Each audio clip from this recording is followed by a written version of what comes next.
what happens is when you think a thought about failing or not being good enough or not being able to lose weight or having a terrible memory or being unable to speak to groups, you are actually making that thought real. And if only we were all taught every thought you think is a blueprint that your mind and body are working to make real, we think better blueprints.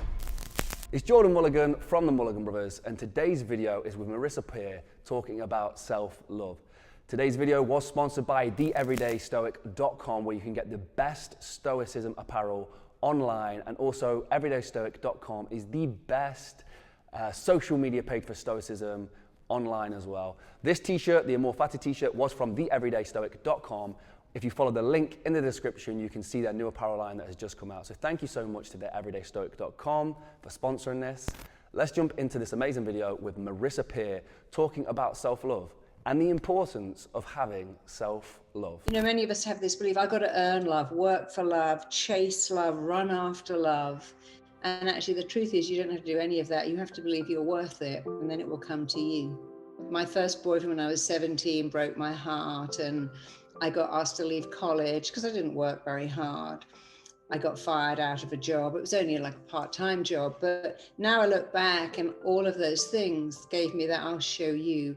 Even being a kid who wasn't viewed as the smart one or the pretty one, it gave me that I'll show you attitude. And I sometimes think if you come from a very cosseted background where you're given everything, you don't have that drive or that edge to go out and have that I'll show you.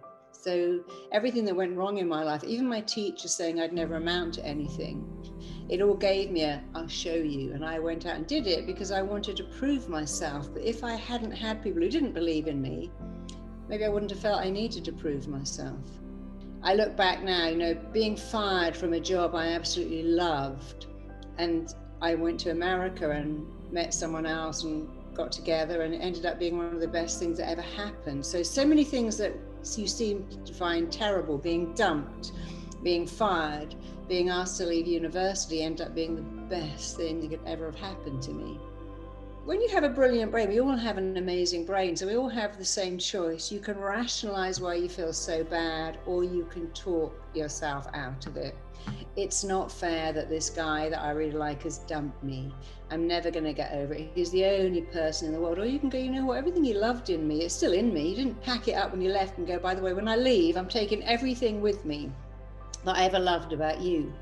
When a relationship ends, everything that person loved about you is still there. So now you have a choice. You don't want me anymore. Or you can go, well, we've just grown out of each other, but everything you loved in me, someone else will love in me too. So I don't think it's a type of person. I think it's a type of choice. Rationalize why you feel so bad, or talk yourself out of it. Because, you know, we do have a choice. We can all be negative or positive. We can go every day, oh, I hate my life. And, you know, COVID's made the world so miserable and I can't find the right job. Or you could say, no, I can do all of those things. You can choose being negative or positive, but you can't choose what it does to your body. If you could look inside into the inflammation, the cortisol, the stress hormones you make when you say things like, my job is killing me, this commute is killing me, this paperwork is driving me crazy, I'm dying under my taxes, you would never, ever even say it again, because it has such a negative effect on you. And it's like saying, I'm terrified, I'm excited, this is killing me, it's challenging me. I got an awful memory, got a great memory. If I look at a cake, I get fat, I got a fantastic metabolic rate. You can choose which one to say. And the thing about the mind is it doesn't know, and it certainly doesn't care if what you tell it is good or bad, true or false, right or wrong. So if you're going to say, if I look at a cake, I gain a pound, you might as well say, I've got a great metabolic rate, because whatever you tell your mind is probably going to become your reality.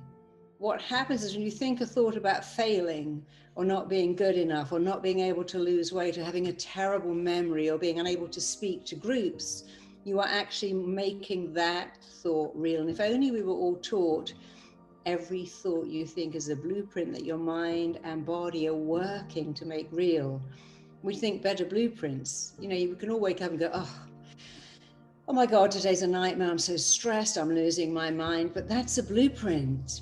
and you have to change it. Of course, you can have bad days, bad moments, but you have to pull back from that so it becomes not an everyday occurrence that you always think negative thoughts. And the easiest way to stop it is to just look at your language. Your words shape your reality. If you don't like your reality, changing your language is the fastest way to fix it. So I was actually having a call with a journalist on Saturday, and he said, I was terrified that I'd lost your number. And I thought, isn't that funny? He used the word terrified when really he was probably a little bit bothered and slightly annoyed, because he could have found my number. I'm not hard to find, but he used the word terror. I'm terrified. And many of my clients who suffer with stress will say, I'm terrified. This is a nightmare. This weekend was a disaster. What happened? My internet crashed and it was a disaster. The drive here has been torture. I tried to get some gas and it was hell at the petrol station. It's not really hell at the petrol station. It isn't really a nightmare going on the M25, and it certainly isn't torture being in a store lining up to buy food. But if you use those words, your mind really believes you are going through hell, torture, and a nightmare. And so we really got to pay attention to our language patterns. If it's something good, you should turn it up. It was amazing. It was freaking amazing. It was incredible. And for something you don't want to experience, you should turn it down. So you should never say, I've got a chronic headache. I'm chronically tired. I'm absolutely exhausted. I'm famished. I'm starving. You should say, I'm a little bit dehydrated. I'm a little stressed. I do need to eat. But don't use those crazy words like stress, nightmare, because they become your reality when they're not your reality at all. I mean, I was talking to someone the other day and I said, do you notice how many times you say nightmare? I said, you say it every 12th word. And she was saying, I got a modeling contract. I think it was for L'Oreal. She said that was a nightmare. And then I got a movie, nightmare. And then I got on a plane and these men tried to stop me. It was nightmare. But that's not really a nightmare, is it? Getting a modeling contract for L'Oreal is the fantasy dream come true. Being asked to be in a movie is not a nightmare. Isn't that what you wanted? She said, yes, but because you keep using that word, you feel like you're in terror all the time. And so the fastest way to work out what's going on is to listen to how you describe yourself. In fact, someone wrote to me and said, you'll never believe what happened. I've had painful feet my entire life. I can't actually wear heels and I can't walk on cobbles. And then I realized, what do I say every day? I just can't stand it. I can't stand it when my kids don't put the jar back on the peanut butter. I can't stand it when my husband leaves his clothes on. I can't stand it when my kids walk across the carpet in their shoes. And I must say that 50 times a day. And I stopped saying it because I heard you speak, and you'll never believe it, but in 12 days, my feet stopped being painful. And I loved that she realized that she was using one expression over and over again. In fact, a doctor said to me, I had a brain tumor and I'm a doctor, but guess what I said every day? This is doing my head in. And she said, and I have no doubt that I somehow created that. You might think that's really out there. How could you create a brain tumor? But even doctors and scientists don't understand yet fully how the mind turns into our descriptions. The mind is very literal. You've got to be so careful how we talk to ourselves because we don't realize just how literal it is. I'm just falling apart. I'm out of bounds. I'm at the end of my rope. This is driving me crazy. This is making me lose my mind. And I remember saying to them, if you're prepared to lie, which is perfectly okay, tell yourself a better lie. My kids are acting age appropriate. I'm so lucky I have a husband and it takes 5 minutes to pick up his clothes. And does it really matter? This commute is boring, but it's not driving me crazy. And I can listen to audiobooks. Yeah, it's a bit of a challenge being in the store on a Friday night getting groceries, but I've got a family to cook for that love me. I've got a memory like a sieve. Why don't you say I've got a great memory? If I look at a cake, I get fat, becomes I got a great metaphor. I'm terrified becomes I'm excited. So it's a question if you're already lying, you've already established you're lying, and there's nothing wrong with that, by the way. You've established you're lying. That's perfectly okay. But why not lie in a better way? I'm fabulous. I'm an idiot. Who's going to want me with 3 kids and cellulite? Well, I've already got all this love in my life for my 3 kids. I can have more love. I've and makes me more lovable. Who cares about cellulite? It's a question of looking at the existing lies that we all tell ourselves every day. How I exhausted. I mean, starving, and that's a word. Nobody in our country's ever been starving. Nobody's ever been famished, because famished means you're in a famine. So we all do it. We might as well just do it in a more skillful way. Like Muhammad Ali said, and I love that, he said, I told myself I was the greatest before I ever was. And then something amazing happened. I became the greatest. So that's a great thing to look at. Muhammad Ali never said, I'm all right, me, I've good days, I'm not bad. He said, I am the greatest.